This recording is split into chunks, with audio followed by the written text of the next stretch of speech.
Hello friends, आज का हमारा टॉपिक है हिक्का। हिक्का की सबसे पहले हम पढ़ते हैं निरुक्ति क्या है।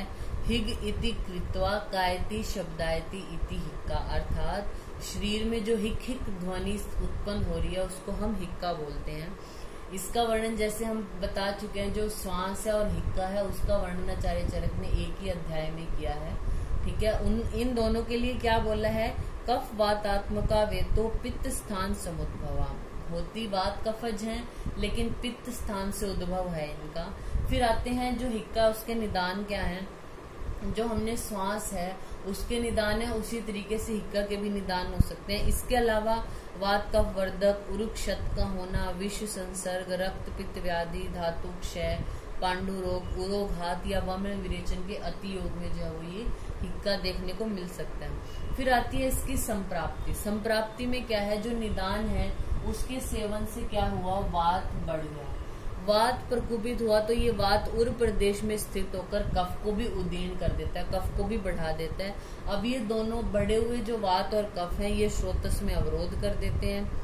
प्राणवाह, अन्नवाह और उदकवाह श्रोतस इनमें अवरोध करके हिक्का रोग की उत्पत्ति कर देते हैं। अब आते हैं इसके भेद। जो हमारा हिक्का है वो 5 प्रकार का है। तो सबसे पहले उसमें हम पढ़ते हैं महाहिक्का।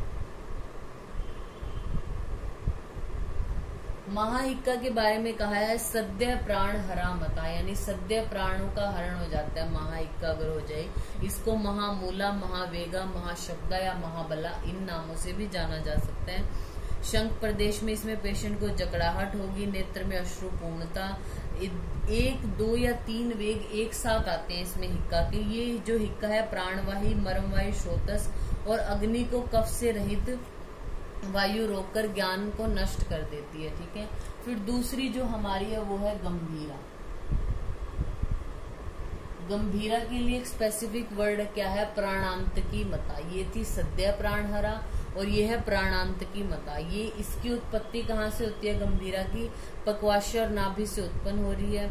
इसमें पेशेंट को आंखों के सामने अंधेरे का आना, कभी अंगों को संकोच करता है, कभी प्रसार करता है, कभी पार्श्व में संकोच करते हुए अव्यक्त शब्दों को साथ हिक्का उत्पन्न होती है। रोगी मूर्छित हो जाता है, ज्वर, तृष्णा, श्वास आदि लक्षण।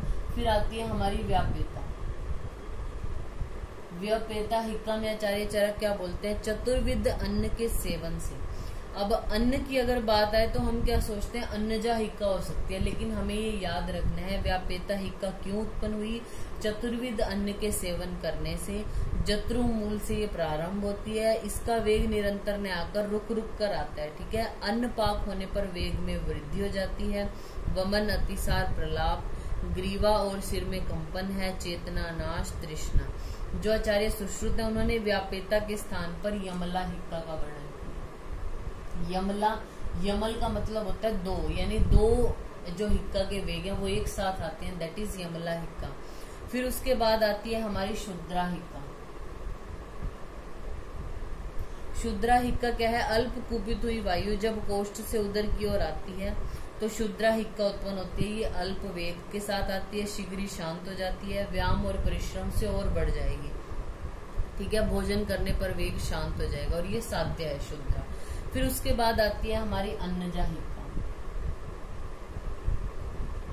अन्नजा हिक्का में क्या है, अगर अविधि पूर्ण भोजन का सेवन करे कोई, या प्रमाण में ज्यादा करे, या शीघ्रता पूर्वक अन्न ले रहा है, या ज्यादा तीक्ष्ण अन्न ले रहा है, तो जो वायु है वो कोष्ठ से ऊर्ध्व प्रदेश की ओर आती है और अन्नजा हिक्का को उत्पन्न करती है। ये मर्म स्थानों में पीड़ा नहीं पहुंचाती, जलपान और भोजन से ये कम हो जाती है। वाग्भट ने इसको भक्तोद्भवा हिक्का बोला है। ठीक है, साध्यता की अगर हम बात करें तो जो हमारी पहली 3 ये हिक्का है, महाहिक्का, गंभीरा या व्यापेता, ये हमारी असाध्य होती हैं। जो शुद्रा और अन्नजा है ये हमारी साध्य होती हैं। फिर बात करते हैं जो हिक्का है उसके पूर्व रूप के बारे में।